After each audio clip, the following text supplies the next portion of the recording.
ចាជំរាបសួរបងប្អូនទាំងអស់គ្នាចាថ្ងៃនេះគឺខ្ញុំធ្វើវីដេអូពាក់ព័ន្ធនឹងច្បាប់ពលករគំរូខ្លះចាសម្រាប់ពលករបើបងប្អូនខ្លះគាត់ហៅថាពលករលើកលែងចាអញ្ចឹងចំណុចដែលបងប្អូនគួរតែដឹងនេះខ្ញុំនឹងជម្រាបជូនចានៅក្នុងវីដេអូនេះចាអញ្ចឹងសូមតាមដានទាំងអស់គ្នាចាហើយសម្រាប់បងប្អូនដែលត្រូវការបកប្រែពីគ្រូយោបល់ការងារផ្សេងឬក៏រកការប្រាក់Samsung 50,000ប្រាក់ដននៅប្រលានយន្តហោះកក់សមុទ្រយន្តហោះបងប្អូនអាចតាក់ទងមកនឹងខ្ញុំតាមរយៈ page និង channel YouTube ប៉ែនពេជ្រចន្ទាដែលសរសេរជាអក្សរខ្មែរហើយសម្រាប់បងប្អូនដែលចង់មកវីដេអូថ្មីៗនិងព័ត៌មានថ្មីៗដែលនាងខ្ញុំបង្ហោះជូនទៅចាអាចចុច like follow page ឬក៏ subscribe លើកណ្ដឹង channel YouTube បានដូចគ្នាចាហើយថ្ងៃនេះគឺចំណុចដែលខ្ញុំចង់ជម្រាបជូនសម្រាប់ពលករគំរូចាឬបងប្អូនខ្លះណាអ្នកគ្រូខ្ញុំមិនមែនពលករគំរូពលករលើកលែងចាអញ្ចឹងសម្រាប់បងប្អូនដែលខ្ញុំចង់ជម្រាបហ្នឹងចាគឺសម្រាប់ក្រសួងការងារហ្នឹងគឺអត់មានពលករលើកលែងអីទេគឺជាពលករគំរូទាំងអស់ចាគឺសម្រាប់ពលករគំរូហ្នឹងគឺ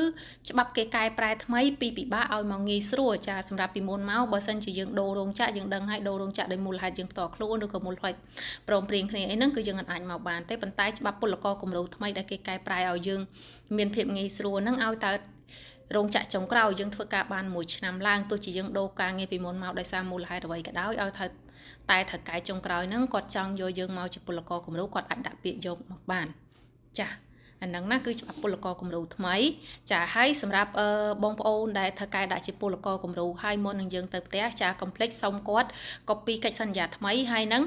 ចាលិខិតអនុញ្ញាតការងារចាសម្រាប់បងប្អូនដែលថៅកែគាត់ដាក់កិច្ចសន្យាដាក់ពាក្យជាពលករគំរូហើយខាងក្រសួងគេចេញមកហើយចាកិច្ចសន្យាថ្មីដែលយើងធ្វើនឹង3ឆ្នាំដំបូងហ្នឹងហើយនឹងកិច្ចសន្យាមួយទៀតគឺគេហៅថាលិខិតអនុញ្ញាតការងារហ្នឹងអញ្ចឹងបើសិនជាមុនទៅយើងអាចសុំថៅកែចានិយាយជាភាសាកូរ៉េទៅយើងអាចនិយាយខ្លួនឯងចាខិនឡូខេអក្សរហាកូចាខូយ៉ុងហកាសរិលពុកសាហេជូសេចាខិនឡូខេអក្សរហាកូខូយ៉ុងហកាសរិលពុកសាហេជូសេចាខូយ៉ុងហកាសនឹងពាក្យវាខាងមុខទៀតគឺវេគុកអ៊ីនខិនឡូចាខូយ៉ុងហកាសចាបើសិនជាយើងនិយាយឲ្យខ្លីទៅគឺយើងនិយាយថាខូយ៉ុងហកាសគួរតកែគាត់យល់ដែរអញ្ចឹងណាអញ្ចឹងសុំគាត់ copy ច្បាប់នឹងយកទៅពេលទៅដល់ខ្មែរក្រោយមួយអាទិត្យយើងអាចទៅដាក់ពាក្យមកជាពលករគំរូបានហើយបងប្អូនខ្លះទៀតក៏សួរថាសម្រាប់ពលករគំរូនឹងយើងអាចដាក់ពាក្យពេលណាបាននៅក្នុងប្រទេសកូរ៉េចា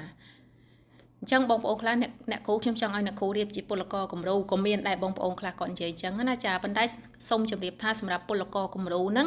គឺមានតែថៅកែទេដែលគាត់អាចរៀបចំបានចាអញ្ចឹងគាត់រៀបចំហ្នឹងបើសិនជាគាត់ចង់ដាក់ជាពលករគំរូគាត់អាចដាក់បានចាប់ស្នាក់នៅរបស់យើងចាប់ពីកុងត្រារបស់យើងហ្នឹងនៅសល់ចាចាប់ពី90ថ្ងៃមកមុន1អាទិត្យចន្លោះហ្នឹងគឺគាត់អាចដាក់ពាក្យពេលណាក៏បានដែរទៅក្រសួងការងារគ្រូយង Center នៅក្នុងតំបន់យើងហ្នឹងណាចាបើសិនជាបងប្អូនខ្លះគាត់ថាងតកែគាត់អត់យល់ពីច្បាប់នឹងទេចាអញ្ចឹងបងប្អូនអាចតាក់ទងមកខាងខ្ញុំក៏បានចាខ្ញុំអាចជួយបញ្យល់ថកែក៏បានចាឬក៏មួយទៀតបងប្អូនអាចឲ្យគាត់តាក់ទងទៅក្រសួងការងារយង Center មូនអើយហេពូសេចាកាលណាតែគាត់តាក់ទងទៅខាងក្រសួងការងារអញ្ចឹងក្រសួងការងារគេនឹងណែនាំឲ្យចាគេនឹងឆែកមើលថាម្នាក់ហ្នឹងខ្លួនយើងហ្នឹងយើងអាចដាក់ពាក្យជាពលករគំរូបានអត់ត្រូវលក្ខខណ្ឌអត់បើថាលក្ខខណ្ឌអាចត្រូវបានអញ្ចឹងគេនឹងណែនាំថាកែដាក់ពាក្យហ្នឹងត្រូវការឯកសារអ្វីខ្លះដាក់ពាក្យចាប់ពីពេលណាបានទៅចាខ្លះចាជាពិសេសបងប្អូនចំណុចមួយទេខ្ញុំចង់ជម្រាបដែរបងប្អូនខ្លះគាត់ថាអ្នកគ្រូឥឡូវអត់សូវមានការងារធ្វើឬក៏បងប្អូនខ្លះទៀតគាត់ថាខ្ញុំមានធុរៈអីនៅផ្ទះអញ្ចឹងខ្ញុំអាចសុំទៅមុនបានអត់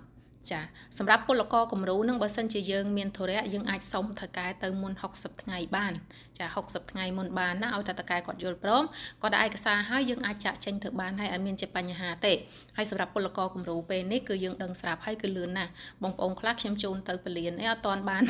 ប្រហែលផងឃើញលេខទេមកវិញចាសួរទៅចាមួយខែ20ថ្ងៃមួយខែ10ថ្ងៃអីហ្នឹងគឺគាត់អាចត្រឡប់មកវិញបានហើយចាអញ្ចឹងចំណុចដែលខ្ញុំចង់ជម្រាបជូននឹងមានតែពី3ចំណុចដែលសំខាន់ហ្នឹងទេចាក្រៅពីហ្នឹងបើសិនជាបងប្អូនមានចម្ងល់អីផ្សេងក្រៅពីហ្នឹងទៀតបងប្អូនអាច comment នៅខាងក្រោមនាងខ្ញុំនឹងឆ្លើយតបនៅពេលក្រោយទៀតចាអញ្ចឹងសូមអរគុណសូមជម្រាបលា